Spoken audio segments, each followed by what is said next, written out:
শেখর দেওয়ান স্মৃতি football tournament 2025-এর আয়োজক কমিটির সম্মানিত সদস্য আশিকা চাকমাকে।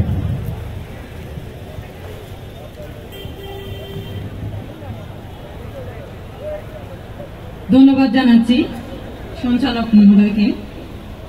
পার্বত্য চট্টগ্রামের যুগ্ম জনগণের আত্মনান্তীয়তার আন্দোলনের এক বিপ্লবী প্রসার সৈনিক ডক্টর রামেন্দ্র শেখর দেওয়ান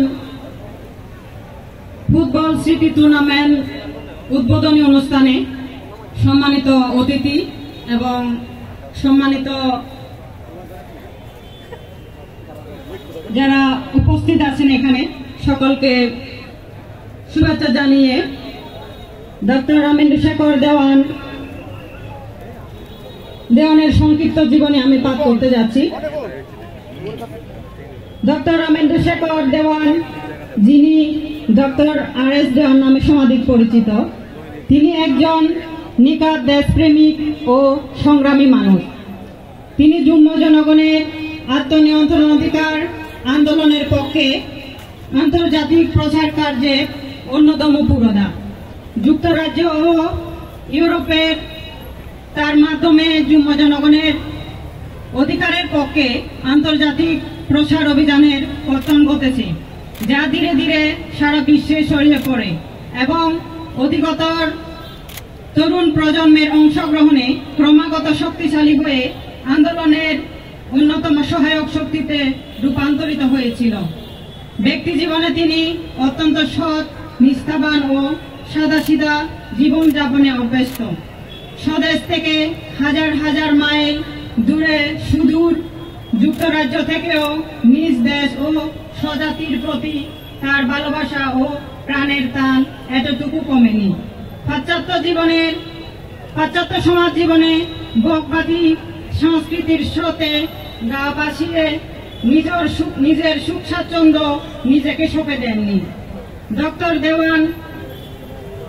আর.এস. দেওয়ান 17 জানুয়ারি 1932 সালে বর্তমান খাগড়াছড়ি জেলার খবংপজ্জা এলাকায় জন্মগ্রহণ করেন। পিতা রমেশ চন্দ্র দেওয়ান ও মাতা চন্দ্রমুখী দেওয়ান। পিতা মাতার 4 পুত্র ও 3 কন্যা সন্তানের মধ্যে তিনি ষষ্ঠ। পিতা মাতার স্বপ্ন ছিল বড় হয়ে তিনি একদিন বংশের নাম উজ্জ্বল করবেন। তাই তার মা বাবা তাকে আদর করে ডাকতেন ফুলকুচু। বড় হয়ে তিনি তাই হয়েছেন। তার লেখাপড়া শুরু হয় খবংপজ্জা সরকারি প্রাথমিক বিদ্যালয়ে। ছাত্র জীবনে তিনি ছিলেন অত্যন্ত মেধাবী। তৎসময়ে 2য় শ্রেণীতে প্রথম হয়ে তিনি সরকারি বৃত্তি লাভ করেন। খবংপজ্জা সরকারি প্রাথমিক বিদ্যালয়ে 2য় শ্রেণী পাশ করার পর পার্বত্য চট্টগ্রামের অন্যতম শিক্ষাবিদ, সংগ্রামী ও প্রগতিশীল ব্যক্তিত্ব চিত্তকিশোর চাকমা তার প্রতিষ্ঠিত ও পরিচালিত মহাফোরম এই স্কুলে ছোটবেলায় ডক্টর দেওয়ানকে নিয়ে আসেন এবং সেখানে 3য় শ্রেণীতে ভর্তি করান। মহাফোরম মিডল ইংলিশ স্কুল থেকে 6ষ্ঠ শ্রেণীতে প্রথম হয়ে ডক্টর আর.এস. দেওয়ান আবার সরকারি বৃত্তি লাভ করেন। এরপর তিনি রাঙ্গামাটি সরকারি উচ্চ বিদ্যালয়ে 7ম শ্রেণীতে ভর্তি হন এবং সেখান থেকে 1952 সালে বিজ্ঞান বিভাগে মেট্রিক পাস করেন। তিনি সে সময়ে বিভাগে প্রথম হয়েছিলেন। মেট্রিক পাস করার পর চট্টগ্রাম সরকারি কলেজে উচ্চ মাধ্যমিক শ্রেণীতে ভর্তি হন এবং সেই কলেজ থেকে 1955-56 সালে প্রথম ডিভিশনে উচ্চ মাধ্যমিক পাস করেন। এরপর তিনি ঢাকাস্থ আহসানুল্লাহ ইঞ্জিনিয়ারিং কলেজে ভর্তি হন। উক্ত প্রতিষ্ঠানে 2 বছর পর্যন্ত পড়ার পর পাঠ্য বিষয়টির প্রতি মনোযোগী হতে না পারায় কোর্স সম্পন্ন হওয়ার পূর্বে 1957 সালে তিনি ইঞ্জিনিয়ারিং পড়া ছেড়ে দেন। ওই বছরই কাপ্তাই বাঁধ নির্মাণাধীন প্রতিষ্ঠান উতা কোম্পানিতে চাকরি গ্রহণ করেন। লেখাপড়ার প্রতি প্রবল আগ্রহের কারণে উক্ত চাকরিতেও তিনি মন বসাতে পারেননি।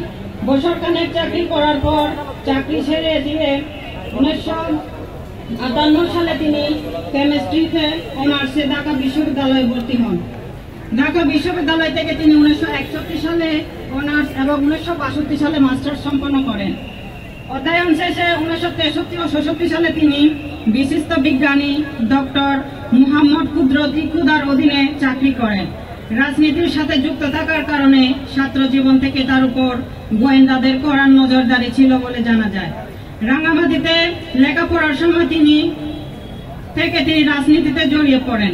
চট্টগ্রামে পড়ার সময় তিনি যুগ্ম স্টুডেন্ট অ্যাসোসিয়েশনের সম্পাদক হিসেবে কাজ করেন।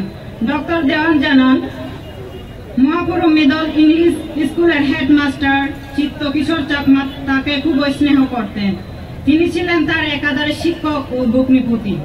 তিনি ডক্টর দেওয়ানকে রাজনীতিতে সম্পৃক্ত হতে উদ্বুদ্ধ করেন। সেজন্য তাকে ভালোভাবে লেখাপড়া করতে উৎসাহ যোগাতেন। সামন্ত ও বিজাতীয় শাসন শোষণে যুগ্ম জাতির নিষ্পেষণের বিরুদ্ধে রুখে দাঁড়ানোর জন্য রাজনীতিতে যুক্ত হতে ডক্টর দেওয়ানকে তিনি পরামর্শ দিতেন।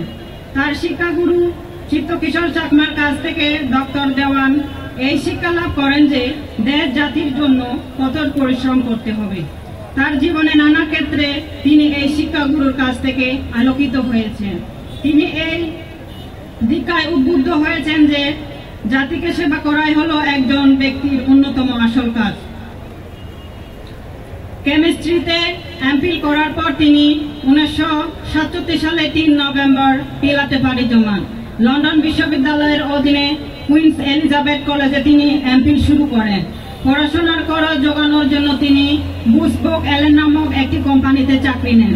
ব্রিটিশ সেনাবাহিনীর অবসরপ্রাপ্ত lieutenant colonel Henry B Hitt নামক ব্যক্তি তাকে এই চাকরির ব্যবস্থা করে দেন। উক্ত সেনা কর্মকর্তা তখন ওই কোম্পানির ম্যানেজার ছিলেন।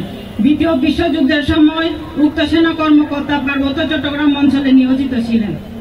ডক্টর আর.এস. দেওয়ানকে পার্বত্য চট্টগ্রামের অধিবাসী হিসেবে পরিচয় পাওয়ার পর lieutenant colonel Henry B Hitt যুগ্মদের প্রতি আন্তরিক কৃতজ্ঞতা জানান এবং কৃতজ্ঞতা স্বরূপ ডক্টর দেওয়ানকে বুসবোক এলেন নামক কোম্পানিতে চাকরির ব্যবস্থা করে দেন। তিনি ওই কোম্পানিতে 6 বছর চাকরি করেন। ডক্টর দেওয়ান কুইন্স এলিজাবেথ কলেজে ডক্টর থেরি এ রোহনের অধীনে 1968 সালে এমফিলে ভর্তি হন। এমফিল করতে তার 4 বছর সময় লাগে। এমফিল করার সময় তিনি যুগ্মদের সাথে যোগাযোগ করার চেষ্টা করেন। সে সময় 1974 সালে সরকারের পার্লামেন্টারি প্রতিনিধি হিসেবে কমনওয়েলথ সম্মেলনে যোগদান উপলক্ষে লন্ডন সফর করেন তৎকালীন জাতীয় সংসদ সদস্য মানবেন্দ্র নারায়ণ লারমা। তার সাথে যোগাযোগ করেন এবং ডক্টর দেওয়ানকে যুগ্ম জনগণের আন্দোলনের পক্ষে আন্তর্জাতিক ক্যাম্পেইন চালানোর আহ্বান জানান। তার আহ্বানে তিনি চাকরি ছেড়ে দিয়ে সার্বক্ষণিকভাবে আন্দোলনের কাজে সম্পৃক্ত হয়ে পড়েন। এমফিল শেষে 1975 সালে সালফোর্ড ইউনিভার্সিটিতে পিএইচডি শুরু করেন তিনি। পাশাপাশি তিনি জোর কদমে যুগ্ম জনগণের আত্মনিয়ন্ত্রণাধিকার আন্দোলনের পক্ষে ক্লান্তিহীন প্রচার অভিযান চালাতে থাকেন। বুসবোক এলেন কোম্পানিতে চাকরি করার সময় জমাকৃত টাকা দিয়ে একদিকে তিনি পিএইচডির পড়াশোনা খরচ, অন্যদিকে ক্যাম্পেইনের খরচ চালাতে থাকেন। একাধারে পিএইচডির জন্য নিবিড় পড়াশোনা এবং ক্যাম্পেইনের জন্য দিনরাত কাজ করার ফলে সে সময়ে তার স্বাস্থ্য একেবারেই ভেঙে পড়েছিল। অপরপক্ষে জমানো টাকাও প্রায় শেষ হয়ে আসে। ক্যাম্পেইনের অত্যধিক কাজের চাপে তার পিএইচডির পড়াশোনাও বিঘ্নিত হওয়ার উপক্রম হতে থাকে। এমত অবস্থায় তার অধ্যাপক, যার অধীনে তিনি সালফোর্ড ইউনিভার্সিটিতে পিএইচডি করছিলেন, তিনি আর.এস. দেওয়ানকে পিএইচডির গবেষণাপত্র জমা দিয়ে তাড়াতাড়ি পিএইচডি কোর্স শেষ করতে পরামর্শ দেন। আর্থিক অনটনের কথা জানার পর তার সেই অধ্যাপক মহোদয় ব্রিটিশ সরকারের সামাজিক সুরক্ষা ভাতার জন্য আবেদন করতেও আর.এস. দেওয়ানকে পরামর্শ প্রদান করেন। সেই অধ্যাপক পরামর্শের মোতাবেক ডক্টর দেওয়ান তার গবেষণাপত্র দ্রুত শেষ করে জমা দেন এবং 1980 সালে তিনি পিএইচডি ডিগ্রি লাভ করেন। তিনি সেই সময়ে আন্তর্জাতিক স্তরে আন্দোলনের পক্ষে প্রচারণা চালানোর লক্ষ্যে একটি তহবিল গঠনের জন্য প্রবাসী যুগ্মদের প্রতি আহ্বান জানান। 2-1 জন ছাড়া অধিকাংশ প্রবাসী যুগ্ম এগিয়ে আসেননি। সে সময় আন্তর্জাতিক প্রচার অভিযানের জন্য বছরে 2500 থেকে 3000 পাউন্ড প্রয়োজন হতো। সেই সামান্য টাকাও প্রবাসী যুগ্মরা দিতে কুণ্ঠাবোধ করত বলে তিনি হতাশা প্রকাশ করেন। তবে তিনি স্বীকার করেন, যৎসামান্য হলেও ক্যাম্পেইনের খরচ জোগাড় করতে দু একজন যুগ্ম এগিয়ে এসেছিলেন। আন্তর্জাতিক ক্যাম্পেইনের ক্ষেত্রে তিনি লন্ডনের বিভিন্ন মানবাধিকার সংগঠনের সহায়তা লাভ করেন। তিনি প্রথম পর্যায়ে যোগাযোগ করেন অ্যান্টি স্লেভারি সোসাইটির সাথে।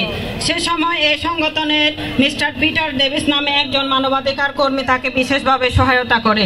এছাড়াও কোয়াকার পিস সার্ভিস QPS নামে একটি সংগঠনের নাম তিনি বিশেষভাবে উল্লেখ করেন। তার অনুরোধে লন্ডনস্থ QPS অফিসে পার্বত্য চট্টগ্রাম বিষয়ে একটি সভা অনুষ্ঠিত হয়। সার্ভাইভাল ইন্টারন্যাশনাল, অ্যামনেস্টি ইন্টারন্যাশনাল ইত্যাদি সংগঠন পার্বত্য চট্টগ্রামের বিষয়ে আন্তর্জাতিক প্রসারণার ক্ষেত্রে এগিয়ে আসেন। প্রসারণার অংশ হিসেবে যুগ্মদের মধ্যে তিনি প্রথম 1984 সালে জেনেভাস্থ জাতিসংঘের মানবাধিকার হাই কমিশনারের সদর দপ্তরে গিয়েছিলেন। তিনি সেখানে তিনি sub commission on the prevention of discrimination and protective of মাইনরিটির অধীনে ওয়ার্কিং গ্রুপ ইন ইন্ডিজিনাস পপুলেশনের অধিবেশনে পার্বত্য চট্টগ্রামের মানবাধিকার পরিস্থিতির ওপর ভাষণ প্রদান করেন। তিনি ব্রিটিশ পার্লামেন্টের লর্ড সভার সদস্য লর্ড অ্যাবেবরির কাছে নিয়মিত রিপোর্ট পাঠাতেন। লর্ড অ্যাবেবরিও তার রিপোর্টের ভিত্তিতে প্রচারণার কাজ চালাতেন। 70 ও 80 দশকের দিকে প্রাথমিক অবস্থায় যখন তিনি আন্তর্জাতিক প্রসারণার কাজে নেমে পড়েন এবং ব্রিটিশ সরকারের সাথে যোগাযোগ করেন, তখন ব্রিটিশ সরকারের অনেকেই তার পরিচয় জানতে চাইতেন বা পরিচয়পত্র দেখাতে বলতেন। পরে জনসংহতি সমিতি তাকে সমিতির মুখপত্র হিসেবে পরিচয়পত্র প্রদান করে। এই পরিচয়পত্র পাওয়ার ফলে তার পক্ষে ব্রিটিশ সরকার সহ ইউরোপে ক্যাম্পেইন পরিচালনার কাজ সহজ ও সুবিধা হয়। কেমিস্ট্রিতে PhD লাভ করার পর লোভনীয় চাকরির দিকে ধাবিত না হয়ে ব্রিটিশ সরকারের বেকার ভাতা দিয়ে টানাপোড়েনের জীবন গ্রহণ করে দেশ ও জাতির জন্য সংগ্রাম করে গেছেন। যুগ্ম জাতির সংগ্রামে নিজেকে সঁপে দেওয়ায় ব্যক্তি জীবনে ডক্টর দেওয়ান বিয়েও করেননি। যুক্তরাজ্য সরকারের বরাদ্দ করা 2 কামরা বিশিষ্ট একটি ছোট্ট করে সাদাসিধে জীবনযাপন করেন। তিনি নিরিবিলি জীবনে অভ্যস্ত ছিলেন। তিনি আন্তর্জাতিক ক্যাম্পেইনের অংশ হিসেবে 300 জনকে নিয়মিত রিপোর্ট পাঠাতেন, চিঠি লিখতেন, ম্যানুয়াল টাইপ রিপোর্টারে টাইপ করে পোস্টে তিনি সেসব রিপোর্ট পাঠাতেন। তিনি খুবই সজ্জন ও পরোপকারী ব্যক্তি। সরকারের ভাতা থেকে বাঁচিয়ে কেবল আন্তর্জাতিক প্রসারণার কাজে ব্যয় করতেন না, তিনি আত্মীয় স্বজন ও দুস্থ মানুষের আপদে বিপদে সাহায্য দিয়ে থাকতেন। সামাজিক উদ্যোগে তিনি সর্বাগ্রে এগিয়ে আসতেন। বৃদ্ধ বয়সেও তিনি এক থকবকে তরুণের মতো ক্লান্তিহীন প্রত্যয়ে নিরবিচ্ছিন্নভাবে যুগ্ম জনগণের আত্মনিয়ন্ত্রণ অধিকার আন্দোলনের জন্য নীরবে কাজ করে গেছেন। তিনি 29 মার্চ 2021 সালে 89 বছর বয়সে নিজ কামরায় মৃত্যুবরণ করেন। পাহাড়ের যুগ্ম জনগণ তার দেশপ্রেম, ত্যাগ ও আদর্শের জীবনকে ভুলতে পারে না, তাকে আজীবন স্মরণে রাখবে। সম্মানিত সুধী, সবাইকে আরেকবার ডক্টর রামেন্দ্র শেখর দেওয়ান ফুটবল টুর্নামেন্ট আয়োজক কমিটি 2025-এর পক্ষ থেকে শুভেচ্ছা ও কৃতজ্ঞতা জানিয়ে এখানে শেষ করছি। ধন্যবাদ।